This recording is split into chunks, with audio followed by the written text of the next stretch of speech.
Hey everyone, Sean Paul Ellis here from Saturday Morning Cartoons. Remember, that's morning with a U. Thank you for listening, and before we start today's show, we have to tell you about a special project that we've been working on, and you can check it out right now for free. Myself, SMC co-host Dave Trumbore, and friends of the show Allison Keene and Alex Kazanis have put together a comic for you called Death Jr. What is Death Jr.? Think of it as part Charles Schulz's Peanuts comic strip, South Park, and a lot of morbid humor. We've had a blast with this, and you can read a new comic strip every weekday in January by going to our Twitter, @DeathJuniorComics, on the web, deathjuniorcomics.com, and you can even check out our current Instagram, which has been taken over with Death Jr. this month, @Saturday Morning Cartoons. We hope you enjoy it and share the hell out of it. Pun intended.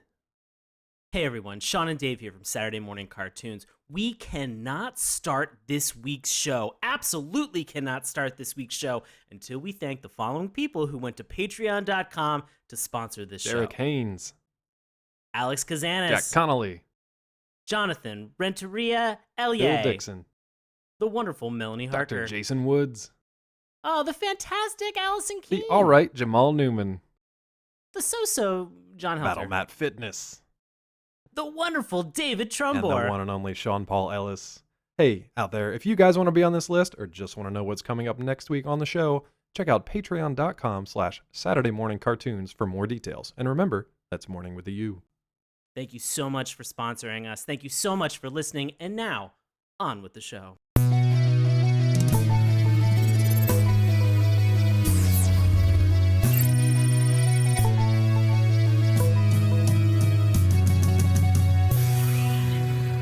Hello and welcome to Saturday Morning Cartoons, the weekly podcast that revisits, reviews, and ridicules some of the world's weirdest animated series. Coming to you from the 8th plane of hell, I'll be your co-host Dave Trumbore. And joining me as always, the 6th and lesser known of the Flabayak brothers, it's Sean Paul Ellis. How's it going there, bud? David. I'm doing well, buddy. How about yourself? I'm doing good. I have a quick question for you. Yeah. Is it difficult being one of the lesser known brothers of hell? Is it difficult for me? Is it difficult for you? I don't think people ask you that enough. I mean, it is. I'm constantly sort of looked over. I'm the 6th, so I'm like the baby, right? Yeah, but that's like a good like number for you guys, isn't it? Yeah, but I'm like the baby of the family. Like everybody's always doting on me or hating on me that I'm the baby. Yeah, but you're also the 6th born of who knows how many generations of Hellspawn, whatever you guys are. I feel like 6 is a good number. 7's usually for the other guys, so maybe 6 is good. Well, but if it was like if I had two other families where I also had brothers that were like the 6th in their kind, and it could just be like 666. Oh, I got you. So you need some other 6 brothers. Well, we do have a special guest here tonight. Maybe he's the 6th son of a 6th son. I don't know. I guess we can ask him. Fingers crossed. Fingers crossed, everybody. Brother from another mother. Evan Valentine is back on the show. He doesn't know what Wanda!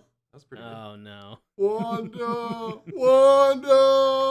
Thank you for having me. That's all he's going to be doing tonight. We literally just brought him in for his spot-on Keith David impression tonight. Yeah, that totally sounded the same. Me, Yeah, the exactly whitest guy ever, and Keith David, the opposite. Well, spoiler alert, you can be the new Spawn. Oh, yeah, I can be, like Jim Downing. How about that? It's a deep cut. Oh, God. We are talking what a terrible name. We are talking Spawn, otherwise known as Todd McFarlane Spawn tonight, because God forbid you forget the man who created this character. Sean, buddy, you have a little bit of history for us to walk us through? Yeah, absolutely. So Todd McFarlane Spawn is an animated television series which aired on HBO from 1997 through 1999 based on the character from Image Comics. Spawn was nominated and won an Emmy in 1999 for Outstanding Animation Program, longer than 1 hour. Todd McFarlane Spawn was ranked 5th on IGN's list of greatest comic book cartoons of all times and 23rd on IGN's list of top 25 primetime animated series of all time. I don't know why IGN was the only people referenced on Wikipedia. We got more busy things to do. Sign everyone else. Yeah. Literally. Because usually when I look for listicles about stuff, I'm always on IGN, guys. That's where all the Spawn news that's fit to print will be, apparently. As Todd McFarlane announces the Spawn sequel for the 800th time since Spawn 1 came out. God, do you want to talk about that for a second? Oh, yeah, Where sure. we're currently at? So where we're at is that Spawn 2 will have no Spawn in it. Spawn doesn't even have lines, which is something that Todd McFarlane says proudly about the movie. And it will star Twitch of Sam and Twitch. And that was always weird to me because Sam and Twitch are the two Abbott and Costello police detectives of the series. But for some reason, comic creators fucking love Sam and Twitch. They hate Spawn, but everybody loves Sam and Twitch. So it's very weird that people were just gravitated towards him, but he will be the protagonist of Spawn 2. It kind of makes sense. So the whole thing is McFarlane is writing and directing this film as part of the deal with Blumhouse Productions. And Blumhouse are the guys behind, wildly successful horror franchises, neo-horror franchises, that are made on like a shoestring budget. So you get things for like $3, $4, $6, sub $10 million. Yeah. And these things make hundreds of millions. I think like the top 3 franchises are all in the hundreds of millions, and then everything else is like mid, 40, 50 million, which is still pretty fucking good when you only spent $4 million to make something. In the Spawn sequel, Spawn will just be Todd McFarlane with a bunch of garbage bags that are taped to him that are painted red. They're actually just going to play the Missy Elliott music video in the background where she's just in a big garbage bag floating around, and that's going to be the stand-in for Spawn because that's the level of budget we're talking. No, so I'm trying to get behind this idea that it's like a $10 million movie that is kind of just like a hard-boiled detective story, and McFarlane has compared it to Jaws. Not because it's going to be anywhere near as good as the Spielberg movie, but because in Jaws, the title creature, for a variety of reasons, only appears at certain times. So you only get to see him during like these big climactic moments, these like major moments in the story. So Spawn, if and when he does ever actually show up, it's only going to be in like quick shots, where like he drags a victim off or whatever, so you might see a chain come out, and then probably in the end when they've got, $2.5 million of the CG. And that's a funny side story about Jaws, is that Jaws was actually an African American hitman until he died and sold his soul to come back and torture the beachgoers of New Jersey as part of the deal with Mel Bolger. I would watch a Hell Shark movie. I would watch a Hell Shark movie. It's got to be a sci-fi movie already. I'm sure it exists. I know that for a fact there's a Ghost Shark movie. I'm okay with Ghost Shark too. We'll team them up. God. It'd be like Ghost Rider and Spawn, but in the Shark universe. We are going to make a cinematic Shark universe. If it's your first time hearing it, that's going to happen. Yikes. If you guys don't know what the hell we're talking about, you want me to walk you through a little bit of Spawn lore here? Please. So some of this may change and may have already changed because, thanks to Retcon Comics. The original Spawn series centered on the former soldier Al Simmons, who fought in the Vietnam War as a commando, but he was betrayed and killed by his close friend Chapel, who changed over the years, who burned him alive with a flamethrower. Fun. Upon his death, Simmons vowed revenge on Chapel and hoped that he would one day return to his beloved wife Wanda. In order to accomplish this vow, he made a pact with the Overlord on the 8th plane of hell, Malbolgia. The pact was this. Simmons would become a soldier in Malbolgia's Hellspawn army in return for the ability to walk the earth once again. However, Simmons was tricked and his body was not returned to him. Instead, he had been given a different body, which was a festering, maggot-ridden corpse that had a massive living red cape and chains attached to it. This sounds completely insane. The head of this new body was in an advanced state of decay, which led to Simmons donning a mask in order to cover its grotesque appearance. So if you didn't quite follow all that, soldier, commando, mercenary kind of guy, died, deal with the devil, came back, he's a corpse, got a living cape and chains, and now he's kind of a superhero? That's pretty much it. So he's an anti-hero, right? He's an anti-hero because he kills villains. But ironically enough, what made his face even more fucked up is that at one point, Spawn had to use a dirty old shoelace in order to keep his face together, right? because he fought Batman, and Batman threw a batarang in his face. Jacked him up. So the only way to do, and literally it had he did that, And when people asked how it happened, he couldn't say Batman, so he's just like ran into some guy. Ran into a batarang thrower. Trademark. Trademark. Trademark he also had to get that tattooed on his skull. So that when he had that sewed up, there's a little TM if you look closely. There's a little TM next to it. Batarang. Yeah, because the Property stars of and the Warner shape Brothers of Entertainment. Exactly. That's a great toy, by the way. Yikes. So what is, Sean, buddy, what is your familiarity with Spawn? Did you come to it from this animated series? Did you come to it from the live action show or the comics or the toys? This came out in, and correct me if I'm right or wrong, the comic itself, it came out in the late 80s, early 90s, correct? Yep. That's about right. Okay. And so this was prime time Sean going to comic book conventions in Reading, Pennsylvania. Oh, yeah. So Yay. I still have the original first issue of Spawn, and so I does forget which everyone issue. in existence. Yeah. I'm like, I've got one on Yeah. shelf somewhere. So, and I was at a convention that Todd McFarlane was at, and he was signing comics as well. So I'm pretty sure I have at least one of the issues that I have of Spawn. I think I still have the original 1 through 25, and one of them is signed by Todd McFarlane. Cool. So I was reading it. I was a big fan of it. There were a lot of things that were just crazy. This was, at the weird point in time when Image was putting out a lot of comics like Deathblow and Bad things Rock. that were like really, really, yeah, exactly. And they were really gritty, and they were super violent, but you could tell also at the same time that like they were kind of poising Spawn as this sort of heroic character for some reason, despite the fact that we've obviously mentioned that he is sort of an anti-hero in all of this. There was a lot of mystery about like backstory and why he was specifically this way and what he was actually doing and what the impetus for the whole story was. And so that to me was worth it enough to kind of stay intrigued and continue reading the comic. Cool. Evan, how did you obviously came into it through the comics. Yeah.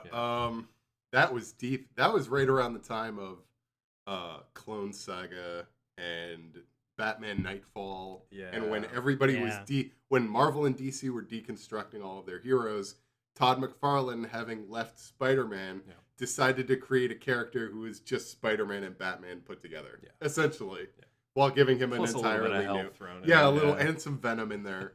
But yeah, there's a shit ton of venom in Spawn. Let's be real. But so I got into it. I remember buying a copy in Tyson's Corner, Virginia, back when they had a comic book kiosk. I remember going there to buy all of my comics. And I picked up Spawn #1, and I don't think I would read it on and off. I wasn't like really drawn to it a lot, but I was kind of like, oh, this cool kind of thing. I mean, with the animated series, it was a little different because animated there, as far as I know, Spawn probably was the first animated adult comic book series that I can think of, really. I mean, the one that was just like, it's on HBO, so you know it's serious. Crazy thing to begin with. Yeah. And so that's essentially how I got into it. And we were talking a little bit about it before, but for listeners out there, Spawn the comic book series is still going to this day. Yeah. There's about 350 issues. Cyan, Wanda's kid, who's a baby, is now like 28 years old. She's the new Spawn.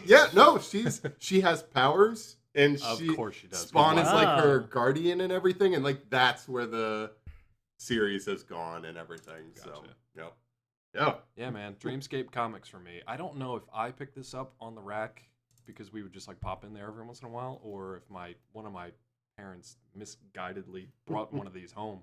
But I loved it. I love the origin story of it, and then I just love the fact that it was like a new creation. I'm using air quotes here, kids. But it's a new creation, and I love the powers. I love that kind of like the sentient, almost living suit that he had. We'll talk about his powers a little bit more once we kind of get into the plot, because it shows it a little bit. Yeah. I loved in the comics, and even in the live-action movie, which we're all big fans of, even though it's pretty trash. Garbage. It's garbage. It's pretty garbage. But we love it. It's as much garbage as the homeless people that Spawn is camping out next to. Wow. It's that much garbage. It's just garbage on garbage. To all homeless people listening to this show, I apologize on behalf of Sean. Come on over for a meal. But no, I love that like Al Simmons as Spawn is like learning how to use his powers. He learns how to use his what do they call it, necroplasmic armor or whatever, and learn how to use Venom chains. symbiote. Venom symbiote, essentially.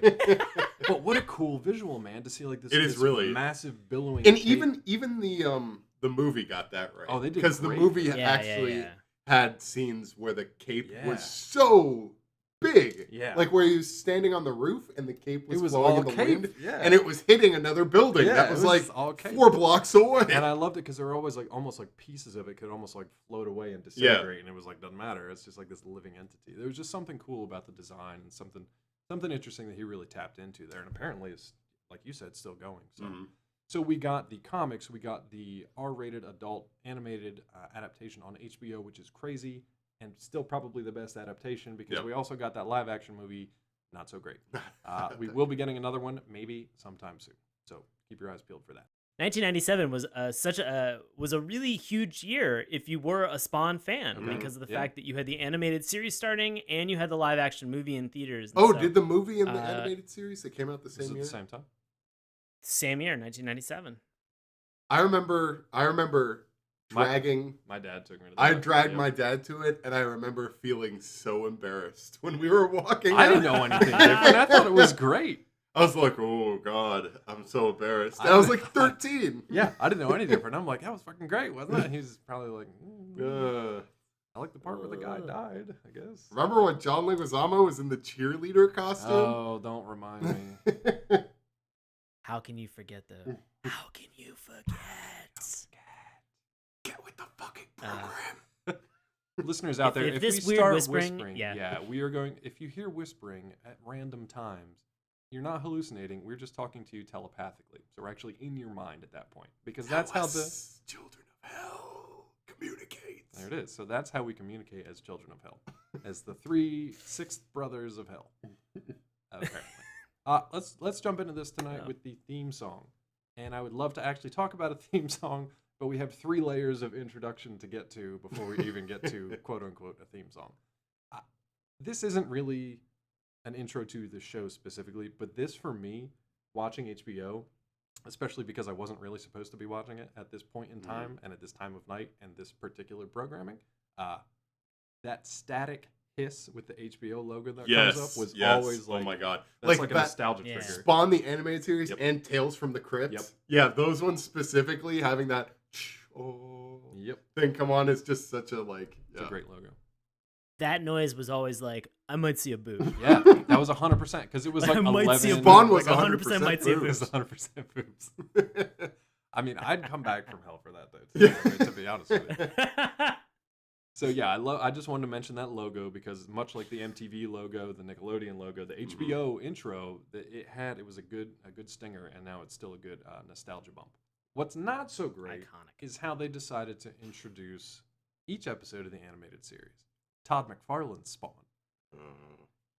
Traditionally, in 190 episodes now, we've talked about the intro to a cartoon being usually like a clip show or a previously on or a roll call or any other kind of like animated thing that actually like incorporates parts of the show, with the occasional outlier being something weird and some kind of different, maybe live action, maybe claymation, maybe something strange as an intro. I don't know if we've ever seen one quite this bad. Yeah, Todd McFarlane is many things. He's probably a genuinely really good businessman. Yep. Like aside from just creating Spawn, the action figure, and the McFarlane toys cornered the line, market when it came to that, and he became a multimillionaire. He is not good at speaking in front of a camera. No. He cannot set the mood for a horror environment. So Sean, what do we get introduced to when you see on your TV guide of 1997, which was a book, kids? You see Spawn, Todd McFarlane Spawn. You turn in at that time. You hear the static hiss of HBO, and you're expecting a cartoon. Thinking maybe boobs. Thinking maybe cartoon boobs. So what do you get instead? Like wide panning shot where it's like you see particular details like as it's coming in and as it's narrowing into the person into frame of like him like drawing and making like certain tick marks and like kind of like doing like some ink detailing on a panel. Yeah. And you're like, okay, like this is kind of interesting. Like, I'm assuming this is Todd McFarlane. Great. And so Right. he kind of then turns around, Right. and he poses you a question. And the question, and here's where I have to differentiate a lot of things. This is where like I'm spinning multiple plates right now as an adult, because I'm like, the question that he asks is actually a decent question to kind of segue into the series. But man, his vocal cadence and delivery is some of the worst public speaking I've ever seen. And you would think that somebody on set would just be like, "Hey Todd, so we're gonna do like some quick vocal warm ups and some breathing exercises. Maybe we'll get you up and maybe we'll like kind of get you to move around a little bit, get a little bit loosey goosey. Just so you don't seem like you're a card." Just so you're not a cardboard cutout and as maybe 2-dimensional as the shit that you were drawing in a panel, buddy. Whew, it's hard to. Just imagine somebody. He's like, "Hey, these are let me ask you a question. Consider this. This is the thing. Keep the lights on." And you're like, "Stop it. Just whatever you're doing. This isn't working. This isn't working, and this isn't good. This is hard to watch." But it's challenging because again, the content of what he was saying was good. Delivery, not so great. Where's McFarlane from again? Do you guys know? Boston. Boston. He's a Boston kid. Super Boston. Man. Super Boston. His accent is dripping with Boston. What pride. would you do if, at the moment of death, a voice from the darkness offered you the chance to live again? Have your answer? There's no time to think about it. You're a heartbeat away from flatlining. What's that? Is he a Wahlberg? Is he a Wahlberg? It's a Wahlberg. Wahlberg. Welcome to Wahlburger. I'll tell you what, that's Spawn. Home of the Wahlburger. What would you do if, at the moment of death, I offered you a Wahlburger? Have your answer? There's no time to think about it. You're a heartbeat away from flatlining. Can I also want to say... Please have Todd really McFarlane work the drive-thru at a Wahlburger. Oh, 100%. This is preordained. I love this. I also want to say, like, the whole idea of having the ability to die and somebody ask you this question of, like, do you want to die or do you want to come back? That seems like the worst safety net that ever was invented to be layered upon the idea of death. Like, you're going to die, but then somebody's going to ask you, do you want to live or do you want to die? And then you vote. You can phone a friend. It's like, oh, I mean, who's gonna die and then be like, yeah, I want to, like, everybody's gonna say, yeah, I want to come back. I got stuff to do. But then he even says, unless you're like our buddy Al Simmons, who says yes. What do they call him? He calls him like a jamoke or some kind of. No, and that's the thing is that Todd McFarlane, if you look at his face, it never changes, regardless of you can't tell the he's inflection of his what. voice. He's just like our buddy Al Simmons. But what is it? What does he say? He says you can be like our buddy Al Simmons, who says yes, like some kind of rookie. Or some kind of he said some kind of galoo. He says I think he says rookie. I think he says and rookie. It's crazy. He's like, if you're gonna say like our buddy Al Simmons, rookie of the year, and you're just like, whoa, you are jumping way too many franchises here, friends. What are you doing? Turns out we brought the Hellspawn back from the brink of death to pitch for our little league team. Hey-o. Take us to the championships. I would also watch that. I would watch Rookie of the Year with that idea. Rookie of the Year. And I would watch Shark Spawn. He breaks his arm and he can like shoot it. Yeah, just like launches his actual arm at the plate. There's nothing in the rule books that says this Hellspawn can't be in a little league team. I'm gonna watch that movie. And then his tagline at the end of this thing, again, this is your intro to the cartoon. This is the weirdest thing ever. And then his intro is, and now Spawn, so turn off the lights. To be fair, when I was 14, I totally turned off the lights. Well, I already had them turned off because I was not supposed to be watching this. Oh, yeah, that's right. Oh, yeah. I'm like, yeah, they're turned off. Get to the fucking show. This has been 5 minutes of filler. I had the lights off, too. I was like, this is probably going to be a boob. Probably going to be a boob. You need, like, good contrast. This was before HD 4K TV kids out there. This is like tube TV. Yeah, I remember I had to tape it on my VHS. Yeah. And I knew how to... You got to catch that boob. You got to catch it. And I knew how to program my VCR, but I didn't trust it. Yeah. So I kept going downstairs at midnight. Because again, for kids out there... You were doing the remote record. Yeah. Oh, I see. That's because smart. For kids out there, they played shows like one time, and that was it. Yeah. And then, like, especially for this, they would replay it again, but then it was at 2:30 in the morning on a Wednesday or some shit. For the West Coast. The West Coast time. Yeah. So if you missed it the first time, you didn't catch that boob on a you missed that boob. Piece of magnetic Especially, tape. You guys didn't see the episode where Chapel visits the the strip bar, did you? Where the woman is getting double teamed. There's a lot. There's a lot in this. Then he cuts a dude's fingers off. I swear. Yep. It's a tough thing Didn't to watch watch that because you're episode. like, because sometimes you're just like, yeah, and then the next scene you're just like, no. oh god, yeah, it's a real tough. It's a mind fuck for a child. So we've had this. We've already had Todd tell us to turn off the lights at this Yeah, point. that's still not a So theme song. I think yeah. right. I think we can all agree that at this point, Dave is 100% correct. This is not a theme song, and we have all been good kids because we've listened to the adult who told us to turn off the lights. So mood is set. Yeah, Mood is now set. We're ready. We're ready to go. And then we have what I would say is arguably an afterthought or maybe a fart of a theme song that comes through and does nothing to set the tone or any idea. Song is pushing it. Like it get. Yeah.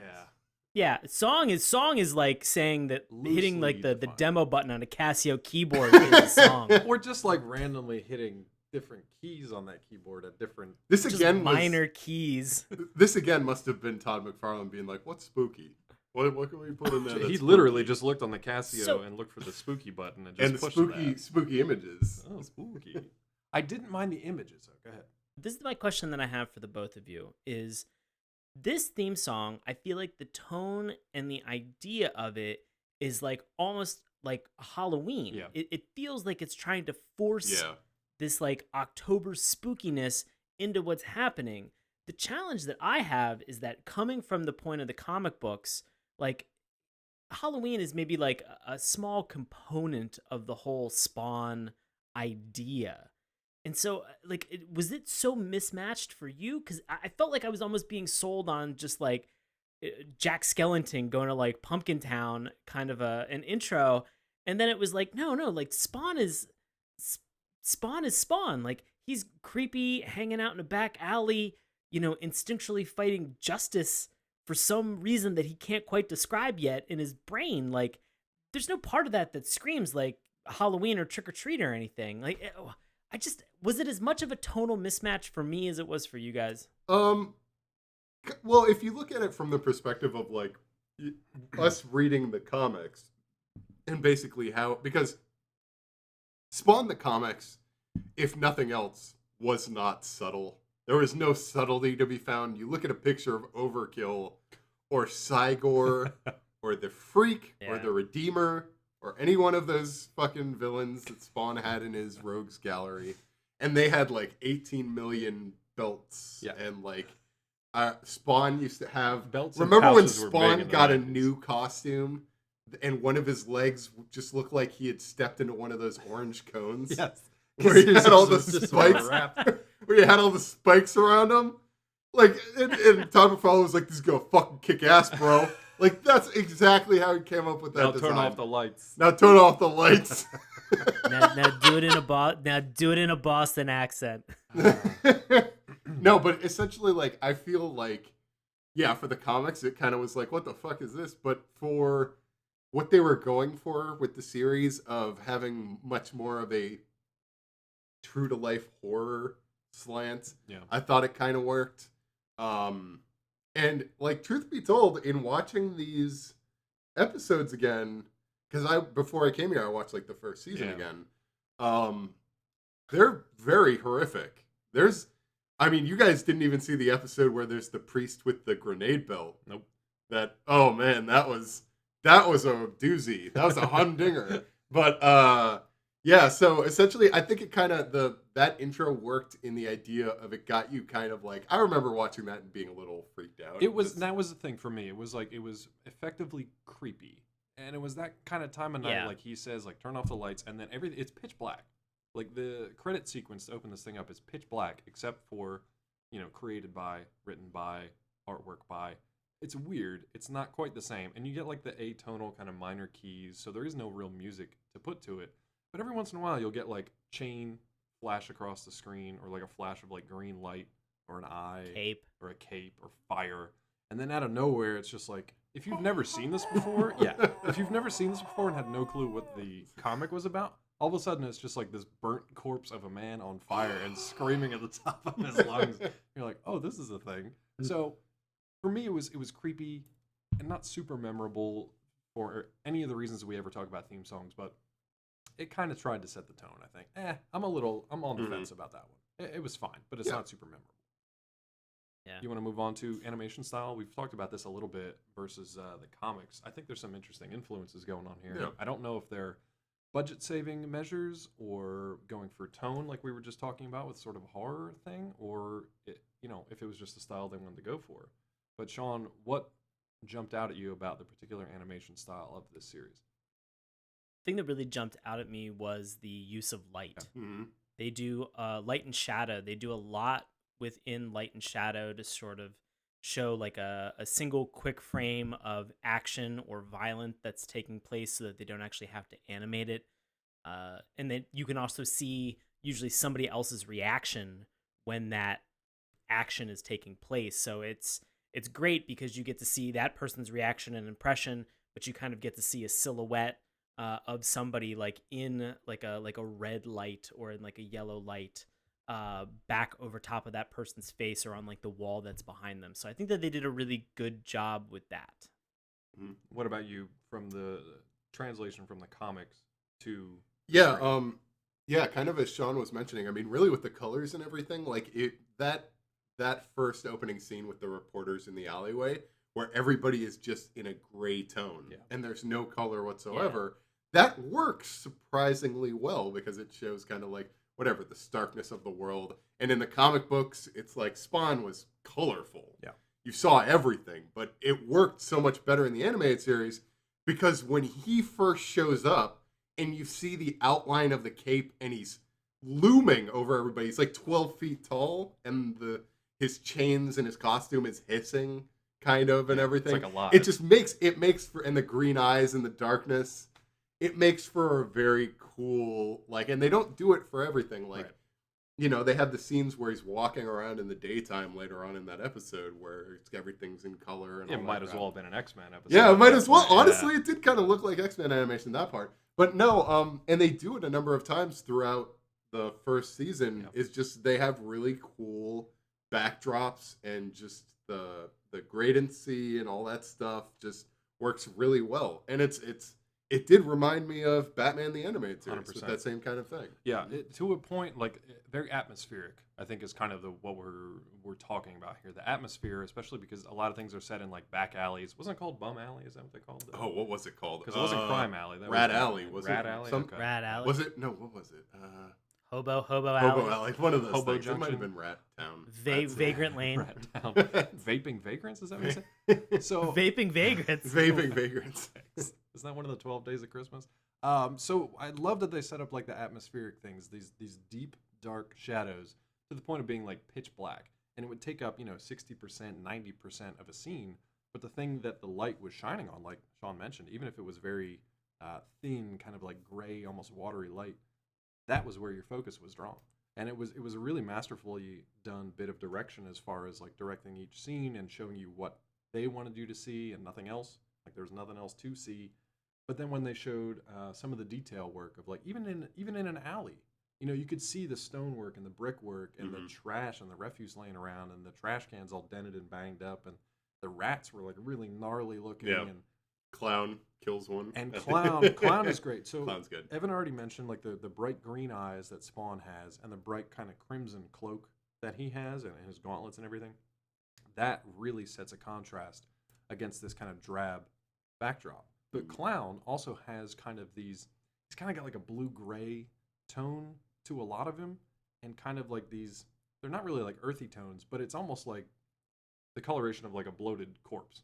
Like an actual like rotten corpse. And I think that's kind of again where I give like a nod to the animated series, Right. Because Clown looks like someone that could exist in the animated series. Right. He doesn't in look the so comics insane that and in the he's- movie. Yes. You're like, okay, this guy could never be like a real thing. But No. in the animated series, yeah, I could see a fucked up dude walking around that Yeah. kind of looked like that. I've seen Danny DeVito. Yeah, Like, it's I've- not that far from. You took the words right Exactly. out of my It's- mouth. I it's was not like, that Danny far. DeVito as the next violator. Yeah. It's like if Danny DeVito was just like, I played a clown last night and I didn't wash all my makeup yet and I haven't gone to sleep in 36 hours. Like, that's essentially Clown. He's just walking around eating rats. Like, Yeah, that's fine. Yeah.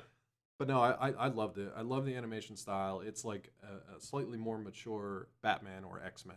So it's that kind of level of animation. And super bloody and violent. Super violent and gory. There's one bit of animation that I really loved, and it was when Spawn goes to visit his own corpse in his grave, when he's holding his corpse up and the corpse is talking to him, and the lightning flashes and their faces change. Like his corpse has his face and he has his corpse's face, and that was just a really cool, neat little trick that they did with the animation and everything. And they do some cool stuff too as far as flashbacks go. A lot of the story kind of focuses in this very first episode, called Burning Visions, by the way. This first episode kind of focuses on Spawn as Al Simmons coming to grips with his new kind of state of being, wondering how he got there, trying to remember everything from his previous life and then from his death and then from his rebirth. A lot of the stuff they do is like these really harsh, clashing flashbacks that the animation style clashes, the visuals clash. They do a really good job with that, of kind of making you feel that PTSD, because you're kind of like, you put off balance a little bit and you're like not quite sure. It's jarring. It's really jarring. And I mean, as a storytelling point, it works really well. So honestly, if nothing else, like that was the most impressive part for me, was how well done this actually was. Mm-hmm. Yeah. Mm-hmm. Do you guys want to jump into some characters, or do you want to get into plot and kind of maybe focus on a character here or there as we talk about it a little bit? I think we can jump in, because I think we've talked about a lot of characters, but already kind of leading up, and if it's really one of those hard things that, like, if you're coming into this and you don't know who Spawn is, turn this episode off, Google image search it really quick, because there's no way that we're ever going to do it justice. If we're like, chains, living cape, burnt torso in a Spider-Man outfit, you're like, what the fuck are you talking about? Oh, and don't even get me started on medieval Spawn. Oh, medieval Spawn. But yeah, medieval. Jesus. But I actually didn't enjoy medieval Spawn. Medieval Spawn was also owned by Neil Gaiman. And that was a gaming. So they can never use him again. Which is a bummer. So I wanted to ask one question to Evan.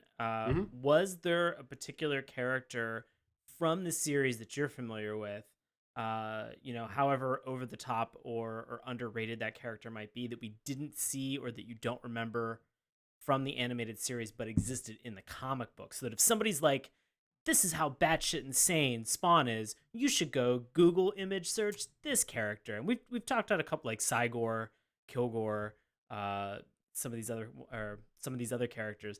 Anyone particular that strikes you as just like, this is your must-have Spawn character to Google? Oh man, that's a really good question. I mean, aside from Spawn himself, it's like, you can look at I think like a perfect kind of image would be Spawn fighting the Redeemer, because like the Redeemer is that ridiculous. And another thing that I will that is actually a funny thing about the animated series is that they reference Malbolgia, but they never show him. Not through the entire animated series. So that's another thing. Like, you look at what Malbolgia looks like, and it's like, okay, this is the kind of world that I'm gonna enter with Spawn in general. I mean, Todd McFarlane's artwork is so pitch perfect for it in general, and then Greg Capullo kind of jumped on right after him and kind of like strengthened it and made it, Spawn pop out a little bit more. But yeah, I mean, really just look at Spawn is ridiculous. I mean, really, like, the comic book designs are completely absurd with some of it. And it's honestly why I like the animated series so much better, because it's still ridiculous. Overkill exists. They pull back from it a little bit. That they pull back from it and they streamline everything and don't make everything, like, really lean in hard. Rather than, the perfect analogy is kind of like, if you want Spawn the superhero, you read the comic books. If you want Spawn the horror series, you watch this. And if you want whatever the hell Spawn the live action movie is, you can watch that too. If you just want to support Michael Jai White's career, please. John Leguizamo and Martin Sheen. Martin Sheen, surprisingly. I can't remember anybody else in that movie. They're all forgettable. Yikes. Just to piggyback off of that, for me, it's Angela. And not just because she was like super hot when she showed up in the comics and the cartoon. The ribbons and the... Yeah, and just like, I don't know what's going on there, but something's about to happen. It was more because it was an antithesis to Spawn, more so than even the Redeemer was, because it was sort of like, oh, that was the first time that I saw this mythology like open up, like massively open up. It was like, okay, cool. Hell's got this thing going on. They've got these deals. They're claiming souls. They've got these warriors that they're unleashing upon the world. And sometimes you think, like, I'm sure Heaven's doing something. Maybe Cagliostro's involved with that. But you don't really know. There's nothing there. And then when Angela shows up, it's just like, oh, shit. There's like this literal whole other world that, like, Heaven's doing the same thing. But they're employing some of the same tactics. Yeah. And it's like, that's a really rich area for storytelling. It also throws some vulnerability in for Spawn, because all of a sudden he can, like, get his ass handed to him. Yeah. And you're just like, wait, what? Who is this? What is happening? So I love that. That was such a cool addition. Thank you, Neil Gaiman, for that addition. So for me, not getting to see that in the first episode, obviously, it makes me want to go back and watch it. Right. Yeah. What about you, bud? And I was the same way, because we were sorry, I stole introduced it to from the you. clown. No. I'm the same way. As there was a character that I wanted to see in this first episode that I think is synonymous with Spawn, and it is the Violator, which is sort of the other part to the clown character who was played by John Leguizamo in the movie. But I really think that whole series of brothers, for Violator, Vindicator, Vandalizer, Vaporizer, and Vacillator, those series, I don't know what it was, but just the horns and just sort of the weird spindly bodies that supported those giant jaws, and for me that was something where, like, I don't know that I had seen anything like that at like 9 or 10 when I was reading this as a kid. And that alone, when I saw Violator, I was like, holy shit. Yeah, because this is bonkers. He's giant, but he's like gangly. Bones. Yeah. And that kind of makes him scarier. Yeah. And he's so unnatural. And his horns of like that are just like kind of like I used to have a grown little in action that. figure back here, but I don't have it with me right now. But the craziest thing was watching him like grow, like burst out of clown. Like like literally tearing out of his flesh. Yeah, that was a good. So if you guys haven't seen Clown, picture it's just basically like this very short, very fat Danny DeVito as a clown, wearing Joker makeup, wearing Junko jeans. He is the grossest character He's so gross ever. Like literally, disgusting. right before he transforms, he's jerking off to a picture of Al Simmons' wife. His purpose in this entire thing, as like one of the leaders of Hell's armies, he's like a lieutenant. He's like a high-ranking general, maybe. Oh yeah, because he's responsible for keeping the Hellspawn in line and in shape and getting them trained up in order to lead the armies. But he's also responsible for like poking and prodding at them and keeping them off balance and preventing them from like using their powers to like fight back against this terrible deal that they've signed. So he's like a drill instructor. Yeah, right? pretty He's much. like a drill sergeant, but he's also like super way overpowered, and you don't expect that at all. And he when hands you Spawn first- his own ass. He does like... multiple times. And when you first see him like emerge from this like fat shell of the clown, like some sort of insect, it's terrifying. And then and I was gonna say those compound eyes, those red compound eyes that he has. Oh my god, that fucking freaked me out. That was the creepiest. We were talking earlier about, we were joking about like telepathy. If we whisper at you, we're actually telepathically. That's a choice they make in this series. So rather than have everybody's voice dialed up to 11 or screaming at you or like, really blowing out your vocal cords to like growl and be like a demon, when Clown turns into Violator, he just whispers. And to kind of add to that, to a point that Sean had made, like, and just showing you how this is different from, say, like the movies and the comics. Movies in the comics, they just show you Violator straight up. Right. Like they shine a spotlight on him. In this, he's always like covered in shadow, which makes him look freakier because you never get a good idea of what he kind of looks like. He never stands up straight, but he's always like hunched over, and he's like 13 feet tall, which makes it like this amazing. Like when he attacks, it's vicious. When he does that uppercut to Spawn where he just lifts him up with like he's nothing. And it's just a great kind of, oh shit, like this is, I don't want to look at this thing for that long. No, it's malevolent. It's like John Carpenter's The Thing. Yeah, it's very much like you're not quite sure what you've got, but it's this malevolent force, and it is handing Spawn his ass, like you said. So it's like, okay, this is another whole other level. So one of the great things about this story, and especially the animated series, is how they keep peeling back more and more and revealing more stuff to you. It makes it a really fun watch. Mm.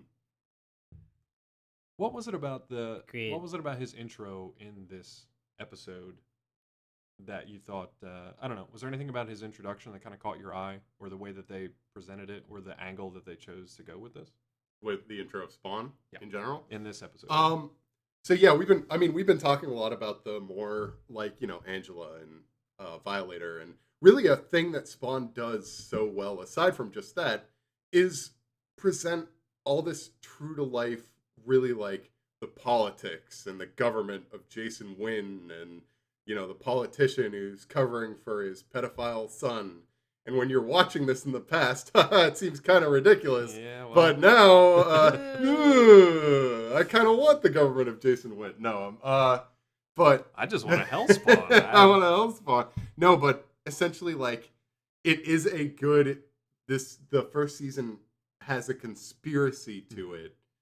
It wraps everything up pretty well in terms of Tony Twist is doing the work. Tony Twist is the like the quote unquote kingpin of the Spawn universe. Yeah. The big burly guy who's like, I'll send you a couple of fingers, maybe his liver. And he doesn't have fingers. Yeah, he's missing a couple of fingers. But he does have a nice pink thong. He has a nice, oh god, yep. Tony Twist is always surrounded by naked women who are constantly fawning over him. Mm-hmm. I'm alright with that. And again, that's why that little HBO.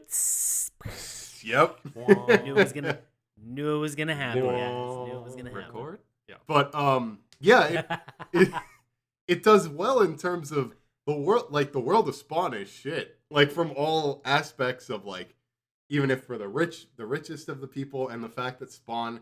And that was another original thing, the fact that Spawn lives in an alley. And he's like a homeless man. He's a drifter. He doesn't have anywhere to go. His whole life and family and friends and people that he loved and people that he trusted, they're gone. Mm-hmm. He's been dead for 5 years at this point. So even if he would try to go back and just be like, Wanda, he's got like maggots falling out of his face. So even if she was like, oh, you're totally just ironically enough, one of the first things that Spawn in the comics tries to do is he tries to use his powers to get his old face back, to mush it back, but he turns himself into a white guy, and that's happening. And so he can never, whenever he tries to become human, he looks like a white guy. But it takes a lot of magic, and that's another thing. Spawn's power, ever decreasing power level. Yeah. That is, he can do anything, but it makes him one step closer to returning to hell. Right. And dying. Basically having to go and serve out his sentence that he kind of agreed to. And that was a cool thing they added to this series, also from the comics, is the Spawn counter, right? Mm-hmm. So if you're familiar with the story, you know this counter. It's basically 4 9s in a row, and then they'll just eventually tick down the more he uses his magic. That's a whole nother thing.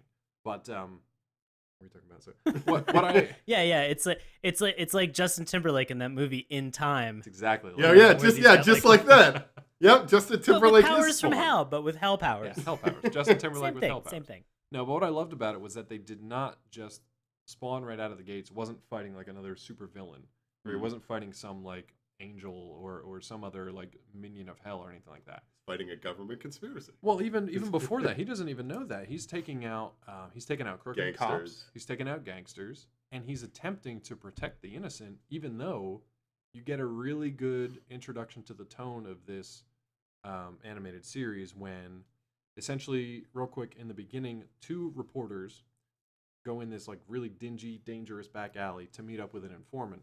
I'm a reporter from the Washington Post. We spoke on the phone. We spoke on the phone. You must be Mr. Stevens. Please, I have a wife, kids, and for your sake, I hope decent life insurance. I haven't seen this episode a few times. Oh, boy. Very quickly, mafia hitmen show up and basically like lay waste to everybody. But before they can kill one of the remaining reporters, Spawn intervenes, and he means well. He means to take out the bad guys, the mafia guys. But because he's so fucking terrifying, he's essentially like a hell monster. Like from what you can see, it doesn't look good. It's spikes and chains and capes and creepy mask. When Spawn slams that guy's head into the back of the car, that just is so brutal. You're not going to be like, oh, thanks for saving me. You're like, oh, fuck. Yeah, the guy accidentally kills himself because, So the reporter who's been like doused in gasoline was about to be set on fire by the mafia guys. The reporter takes up the gun that's fallen and aims at Spawn and tries to shoot him, but he ends up setting himself on fire. So it just sets up one of those things where it's sort of like Spawn is quite literally damned if he does and damned if he doesn't at this point. And it's a really interesting place to put a hero. Yeah. To put somebody who used to fight for country and for his loved ones and for friends and freedom. And he has a complicated backstory, which they get into. But to take that character and put him in that kind of situation is something that you hadn't really seen before. And real quick, I know I'm rambling. Right. You mentioned Spider-Man and Batman in the past. Batman obviously comes from wealth and privilege. He can kind of do anything he wants at any given time. Yeah. So not really a whole lot of stakes there, except for the very like mental, emotional trauma that he goes through, right? Spider-Man, he's a little more real, a little more down to earth as far as his like station goes, right? So he's not super rich. He's trying to make ends meet, so he has to like work during the day, sometimes go to school depending on what iteration you're watching, and then also spend nights like fighting crime. But he's also like hopeful and optimistic and a good guy and everything's great and he's joking and he's flying around and everybody loves him. Spawn is like the complete opposite of everything I just said. He's got no money. He's got no means to live. He's got no skin. Like, he sits in a cardboard box and... He's like the Max. He's like, a homeless anti-hero. And I just love that. Another Image comic that came out at around the same time. And my whole point was that the animated series hits all those points really well. Yeah. By just very basic scenes. Yeah, they have later on in the series... when Spawn steals a number of guns from a military depot by using his powers to teleport, he just hides the guns under a bunch of garbage and cardboard boxes. It's like, all right, I'm just going to leave them there. If there's one thing that frustrated me with the entire comic storyline, it's when he would use his ridiculous powers to get mundane things like machine guns. Like, fuck, man. Like, come on, dude. Get it together. Sean, what else about his sort of introduction and this first episode jumped out at you as far as storytelling style? I mean, I think it was interesting to sort of see this quick intro where, you know, we have again a lot of imagery playing with like light and shadow to kind of see him, and then also to have him have those moments where he's kind of like touching his head and he's like, "Ooh, what am I? Who am I? Why am I doing this?" And then I think that lends itself to kind of understanding a little bit more about the storytelling and the origins of Spawn. So again, I like the fact that like you're not thrown into something where he's fighting a supervillain right away or like an angel or another demon. You know, it's more this this apologia with himself to figure out exactly what he's doing. As kind of to emphasize just how good Keith David was in the role. That first scene where he's looking in the puddle and he rips, like, he's looking at his face. He sounds hysterical. Yeah. And it's a great kind of like, who am I? Like, he's freaking out and he's losing his shit, and Keith David really hammers that home. Everything he does, because they ask him to be like not only this kind of like avenging angel and taking out corrupt cops and mafia guys, but then they're like, you also need to be basically like a blubbering mess when you see your wife with her new husband and their child, and you learn that you've been dead for 5 years and everyone else in your life has moved on. Oh, and by the way, you also have to go face your own corpse and battle with it. Oh, by the way, you also have to like come to grips with the fact that you made a deal with the devil and you're like in servitude for eternity. I will say this also to kind of pump up Keith David's performance, and without any spoilers, in the 6th episode, I think every time I watch a certain scene, I get misty-eyed. Really? And I remember watching it for the first time. There's legit like a heart-wrenching scene. Is it flashback stuff? No, it's a modern. It's in the modern era when everything kind of wraps up. His flashback stuff always killed me because you got to see Al Simmons as like a family man. He made some questionable decisions and did some questionable things, but you got to see Al Simmons the man. Yeah. And then you got to see kind of how like things were arrayed and aligned kind of against him to force him into this situation. And basically he kind of went into like you had no other option at this point. It's tough, man, and they deal with it pretty well. And they set up a lot of things in this first episode that don't pay dividends for a while. So for a long time. So like we've got Cagliostro. Sean, first impressions of Cagliostro, who's not even named, I don't think, in this first episode. He's just like a bearded. No, homeless he's guy. not. Yeah, I mean, it's interesting to see him. I mean, and to know, having been like a fan of the comic, that like there's going to be something more that's happening with this. I almost want to say I'm glad that they didn't have like a big boss fight in this episode. But I will be honest in saying that I felt that a lot of the storytelling that they had for this first episode was very slow. Mm-hmm. Like, this was a real slow burn for me. And I don't know if I didn't have the Spawn roots of reading the comic book coming into this, I don't know that I would say to myself, I should pick this up for like a second episode. Really? Like, I should continue watching.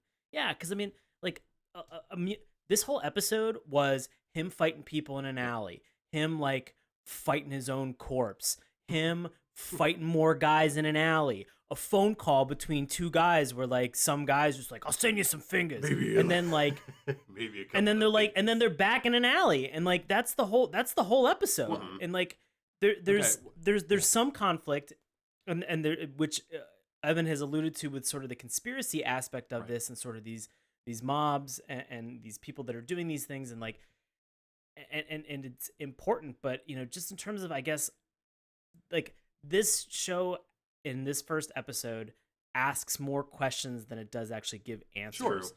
And that's fine in terms of storytelling, but like, if you're not interested and intrigued by these characters from the outset, from the get-go, you might not pick up and watch a second episode of it. Like, you might, because you're just like, you know what, I want to see where this goes. But like, we're spoiled, and we've got a lot going for us because we've read a ton of these comic books. Like, we know how batshit this is gonna get. Mhm. So I'm intrigued to see how weird it gets. But for somebody else, they could be like, this is like a boring animated wire thrown in with a Spider-Man Batman guy, and I don't know if I'm kind of into it. Like, there were moments where like I noticeably looked at my watch, Really? and then I tapped my iPad, and I was like, how much fucking, this isn't a regular 22-minute one. Fuck, we gotta Because watch there's no like, this is like commercials. 26 minutes. Goddamn. See, We I had a don't know. Todd For Mc- me, we for had me, it wasn't. a it Todd wasn't intro like with this too. That's like chewing up a Yeah, whole that- 90 seconds. Todd that added intro, an additional. That did not help. But for me, it was like, if you're not familiar with it, it's hard to say because we already know it and we have 20 Yeah. years worth of history plus with it. But Right. for me, it's like you get this bizarre kind of character who's obviously conflicted. He's not just a superhero. He's not just some kind of demon. Like, there's something going on with him. If that's not compelling enough, okay, cool. Then you've got these guys who are more grounded, these detectives that come in, Sam and Twitch, Yep, who Sam you and mentioned, Twitch. who they're not there for Right. long, but they've got good charisma. They've got fantastic voice work. They're interesting enough that you're like, these detectives are kind of doing their job, but also like not really trying super hard. So I kind of want to see where that goes. Yeah, I personally like to Yeah. emphasize on Sam and Twitch.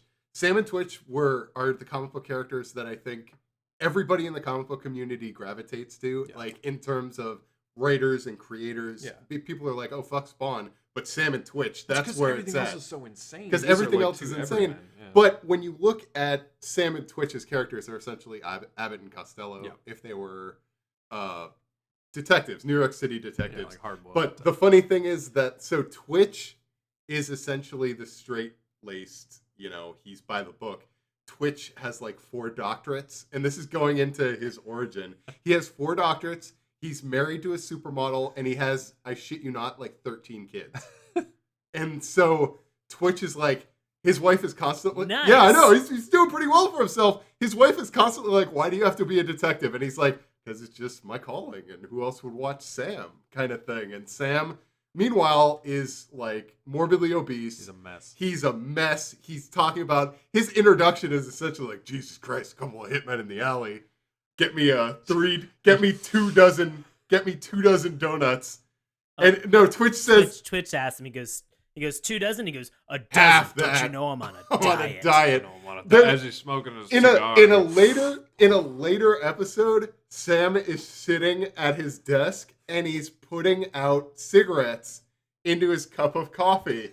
And Twitch is leaving, and Sam goes, get me another couple of donuts and a hoagie. And then Sam I takes love a him drink already. of his coffee and he goes, ugh. And he looks at the cigarettes and he just keeps drinking it. And there's a pot of coffee brewing right behind him, but he's still drinking his coffee. This is why everybody loves Sam and Twitch. So it's like, you know, if you loved Bullock in Batman. Yeah, Bullock is. Yeah, that's a You love very Sam. perfectly. Yeah, Sam is essentially Bullock It's the from same guy. Batman. It's just that And he Twitch has is kind of Twitch. Gordon. He has Twitch to kind of like keep him in check. Mm-hmm. But those guys show up in this, and they're like, okay, cool. Now we've established that there's actually some stakes to the fact. You can't just murder a shitload of people in an alley. And Yeah, nobody's gonna give that's a a crap. good thing. Yeah. Is that it progressively gets it shows that Spawn doesn't know what he's doing, and he's making a ton of mistakes by murdering people because it just causes Publicly. more people to show up in his alley and be like, okay, and then they get murdered, and it keeps getting more and more and more. And then on the other side of that, you've got the law enforcement side of it, and then on the criminal enterprise side of that, it goes up the chain. So we've already mentioned that like Tony Twist is like, he basically lost 3 of his like best hitmen at this point, and you learn that he sent those hitmen out. And it seems like, you know, just kind of like a random act of violence. But the fact that he sent those guys was on a higher order. And not just from this guy, Jason Wynn, but from even higher, well, higher than him, some shadowy Senate, some politicians, some Congress people. We don't quite know who, you know, Department of Defense is involved. So it goes from literally a back alley somewhere with like the refuse of humanity all the way up to like Department of Defense level Department stuff, of and the Defense. White House in one episode. There's enough there for me that if I had never picked up an issue before, never saw a toy, never knew what was going on, I would maybe even say, okay, I'm not super into like whatever this hero thing is, but I really either like what the cops are doing, or I'm kind of intrigued by this espionage, political espionage thing going on over here. So for me, it's like they give you 3 different storylines you can gravitate towards. And if you don't like any of them, if you just want like a regular Saturday morning cartoon, then that's totally fine too. Anything else from this episode? I mean, I could talk about it forever probably, but we're getting a little short on time. So anything else you guys wanted to mention from this episode? Anybody we haven't talked about yet? We don't get to see much with Wanda, unfortunately. She does have a subplot in the first season that actually they do a very good job of connecting everything with each other, because Wanda is eventually dragged into the main storyline. And so they don't mention her a lot, and I will say that like I haven't seen all of the animated series again, but for those out there who want like a ranking of the seasons, I just remember really hating season 2. A lot of people did. And we'll mention that, I think, in our Love It, Hate It this week. But. Yeah, and then I because I remember the ranking is that season 1 is the best. Yeah. Then season 3. Yeah. And then 2 is god awful. Not good. But hang in there. Because that was literally season 2 was Todd McFarlane thinking, okay, this is the one where I'm not going to have Spawn in it. And that brings us back to what we talked about before with this movie coming out. So we'll see what happens with that. But, I am glad for the time being that this animated series exists. So happy to say that. Anything else, Sean, from you for this series before we move to recommendations and whatnot? Nothing from anybody? Evan? No, let's get into these recommendations. Our guest. Our special guest, 6th brother, 6th son of Mount Bulges. I will also say, let's get all right, he's fine too. So go ahead, Sean. All right. Hey, guys. Turns out we have opinions. You guys on the internet and listeners, you also have opinions as well. So to honor your opinions, we are going to turn it over to longtime listener and friend of the show, Bobby Anthem, for this week's Love It or Hate It. Bobby, take it away. This week's Love It was written and submitted by Rectangular Businessman on October 29th, 2008. He gave the show a rating of 10 out of 10 and titled his review, "Of course it is much better than the movie." He said, Spawn, the animated series, is one of the best adaptations of one comic into animation, just like the Max. The animation is excellent, full of details and with a dark and mysterious atmosphere, and the story is dark as well. While in the movie the characters are plain and uninteresting, in this show, all those characters are much better developed, and the story was interesting and well written. The whole series was put together fabulously, and it is superior in every single detail in the movie. It stayed true to Spawn's roots. It was dark, it was emotional, it was violent, it had a sick sense of humor. Spawn is one of the best animated series ever made. And our Hate It is titled Nothing More Than Average, written by D. Ranger on March 11th, 2004. It says, "The artwork is good. The story is not interesting enough to sustain interest through Spawn and Spawn 2. The animation is nothing awe-inspiring, so we are just left with an animated film that isn't bad to watch if you've nothing better to do and have the time to kill. I expected more with Todd McFarlane's name attached to the project. I'd rate it a 4 on a scale of 1 to 10. I don't find the Spawn's inner turmoil something I can relate to, as it is hard to understand why a hell-spawned assassin would ever have touchy-feely thoughts of his past life while in the process of killing yet another merely evil mortal. The narration is present too often during the film. It's as if the writers knew any viewer would need help to navigate the waters, but maybe should have just written better and dumped the narration. The clown just is irritating." Amazing as always, Bobby. If we were looking for nothing more than average, we always have you, and you are always exceptional, way above I was average. gonna say, I don't know where Bobby you're Anthem. going with that. I'm not gonna no. Yeah, but it's Bobby, just, don't listen to Sean. it's a You short know I trip. love you. We all got there. We got this. Oh, come on, Bobby's the best. You know who else we love? So thank you, Bobby. We love Evan We appreciate Valentine. it. Hey, We love Come back. Evan Valentine. This is like Thank you. one of the few times you've actually been able to talk about a good show, I think. Yeah. Oh my God, it's Yeah. so nice to talk about a good show. So we're going to get around to recommendations now. So just to refresh our minds out there, you can either recommend the show for people to check out. You can not recommend it, which means you just warn them off a little bit. And if you don't recommend it, you can give it the dip, meaning you erase it from all time and all existence if we have a 2/3 majority. So what do you say about Todd McFarlane's Spawn? Yeah, I definitely recommend it. It's kind of like, it's a nice like nostalgia boost, but it just takes you back to a time when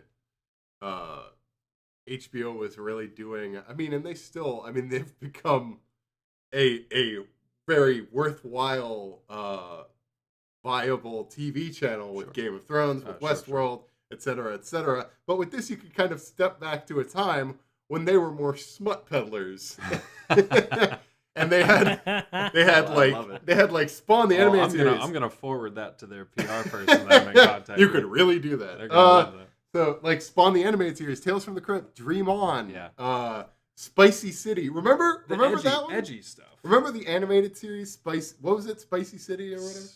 Ooh, that's a deep cut. I gotta go back and Oh look for man, that it was one. an animated show that was all tits. That's that's I'm basically, it was an definitely gonna go back and look. anthology movie. But they I'm also gonna record it on Go VHS. on.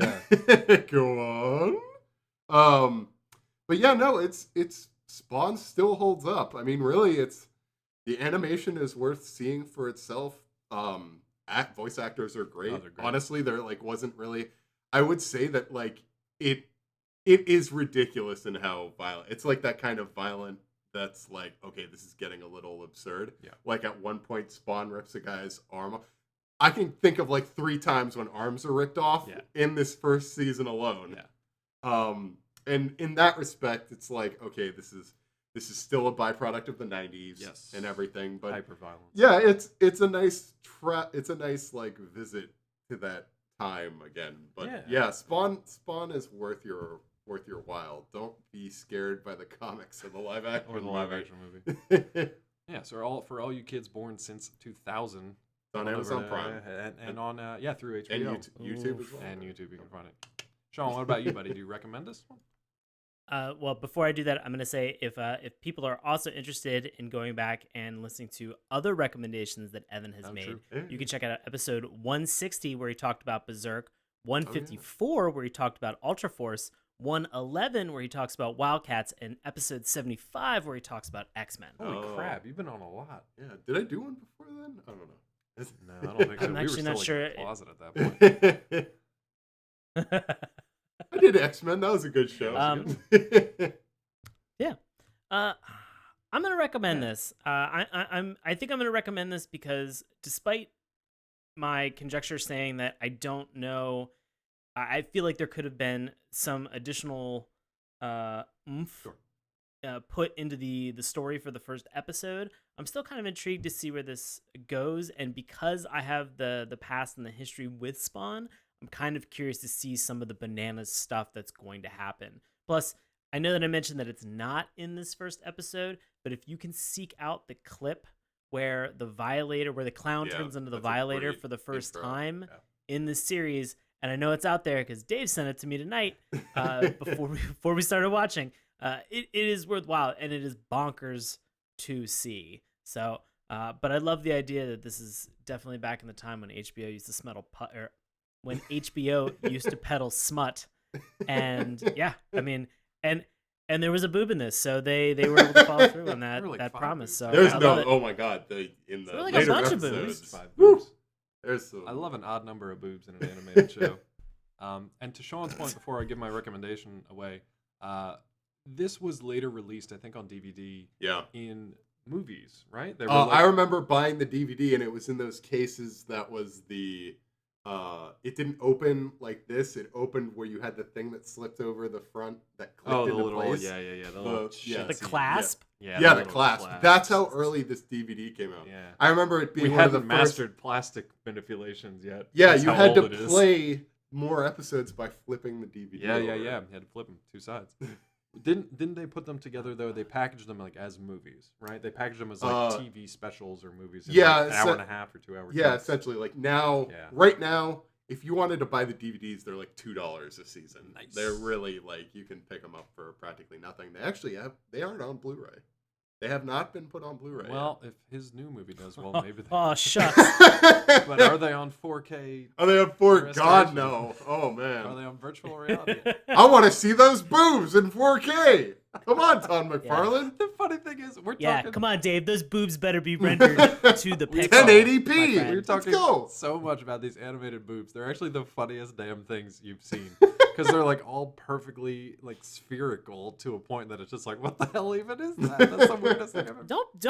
Don't you body shame those Not animated body boobs, shame Dave. at all. This is another product fuck, of buddy? the 90s. Hyperspherical boob implants for everybody. Everybody. And on that note, I'm going to recommend this show. Perfect timing. Perfect. All it needs to be said. Nailed it. Excelsior. Flawless victory. Oh, that's 3 for 3. That's good. I didn't want to dip this one. I'm very excited about the future of Spawn. I hope it's good. Whatever it may be. I hope it's good. I did want to say that there was one part of watching this. Now that we're in February and we are off New Year's Nicktoons, I was like, is there something where Meltman and the corpse of Spawn are related?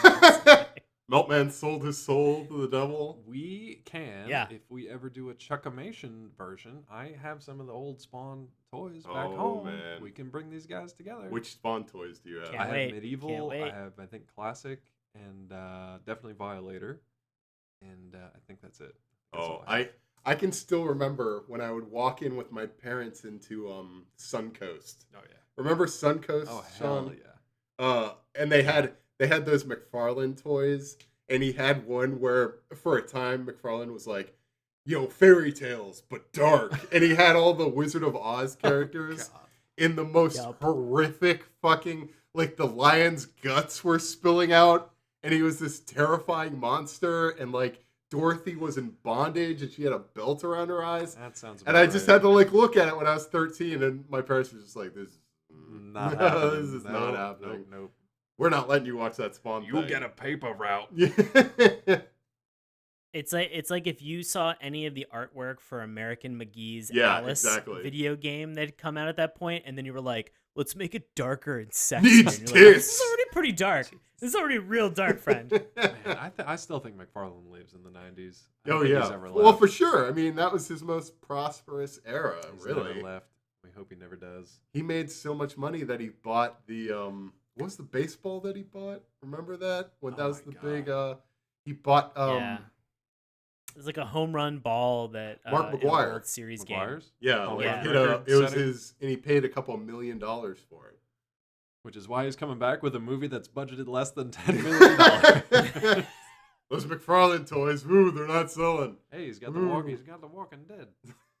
Well, he's working now with Nintendo, and he's making amiibos, and so you can get Todd McFarlane Spawn themed amiibos for your Nintendo Switch. Because nothing says family friendly kid gaming like something that looks like it's in bondage or dripping. Yo, with check maggots. out the Tin Man from The Wizard of Oz. His dick's hanging out. Okay, thank you, Todd. Turn off the lights. Turn off the lights. Jeez. All right, Evan. Oh, You've man. talked Spawn, you've recommended the show. Now, where can the people find you out there in the world? Oh, you can find me on Collider.com with Dave Trombor, where we write about various things. It's just me and Evan. That's it. We're the only ones that exist. Everyone died in Sundance. But it's still a possibility. You can find me doing articles such as the top. You can find me doing articles such as the top superhero shows of the year, as well as recaps for Agents of S.H.I.E.L.D. And feel free to follow me on Twitter at EV Comedy and download my stand-up comedy album on iTunes and Amazon. Evan Valentine. Absolutely. Yep. We will have all those links up on our website as well. But Sean, bro, what have you been up to in the real world? Hey guys, as always, I do live improv comedy in Washington, D.C. with a group that's called Nox. That's Nox ! We perform with Washington Improv Theater. You can check out tickets and times, witdc.org.